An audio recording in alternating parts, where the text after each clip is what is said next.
ရဲ့မမ customer နင်းနဲ့ချင်းနဲ့ညက်နေတာဘယ်နှစ်ရှိလဲ ကြာနေပြီနော် တော်ကြတော့နင်းနဲ့ချီနေတော့ဒါမနေ့ကမှလာညက်တော့ပါဘောနော်မနေ့ကဒီနေ့ပွဲယူလာညက်တော့ပါပွဲလဲ strategy fact က 5ရမေးရပါ make up edit ပါဖွင့်တာ BC Makeup Academy က PC make up academy ကပေါင်တာပေါင်တာငငယ်လေးတွေအရေးကိုစူးစားတော့ တုတ်ပြီးသွားတယ်ဝါကနေတယ် ပြုတ်ပြီးတော့ဝါကလေးပြီးတော့ဝါဝါကြည့်အခုလည်းဝါဝါကြည့်တယ် ပြောင်းလိုက်မယ် ပြောင်းလိုက်မယ်နော် ရဲ့သပင်တွေရောညက်လုံးတွေရောတောက်မှာပြီးရင်ဒီမြန်မာနိုင်ငံက makeup artist တွေကိုခေါ်သွားမှာ ဩဟုတ်လားမလဲတော်လိုက်တာတလားတော့ကြာမှာဟုတ်တယ်အဲ့လိုများဟော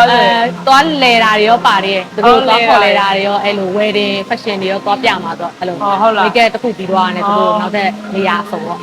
လိုက်ပြဆုံးပါတော့သွားလေရနဲ့ပညာလဲရတယ်လေလေရတယ်ကောင်းလိုက်တာလိုက်တော့ချင်းလိုက်ခဲ့ပဲမှာတော့ပြုတ်ပြ အခုကခြုံချင်းငေါဝူဟန်ငေါရှန်ဟိုင်းငေါရှူဂျိုရောအများကြီးပဲ ဟုတ်လားအဲ့ဒါတရားကဘလောက်လောက်ပုံပါ ကုန်ကြတဲ့ခမန်းကြီး150လောက်တော့150 200ဝန်းကျင်လောက်ပေါ့ဒါကို3နဲ့ပုံမူတည်တယ်တင်တန်းကြီးနဲ့လေလက်မခိုက်ပိုင်းနေတော့100လောက်ပဲ10ရောက်ကျော်တယ် 10ရောက်ကျော် အုပ်စုလိုက်ပေါ့ အုပ်စုလိုက်တော့နော်ပျော်ကြရင်တော့ဒါလေးမှာဖွင့်နေတာ ဖွင့်တယ် Ocean ထဲမှာပဲ Ocean ထဲမှာ Ocean ထဲမှာပဲရန်ကုန်မှာCrystal Tower မှာ High City အရှိမှာ High City ရှိပါဒါလည်းချုံရမယ်တင်တဲ့ဘယ်လိုယူอ่ะ သူကအဲ့လို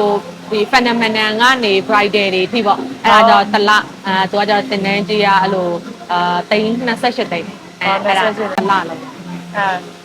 တော်အောင်မင်းနေနော်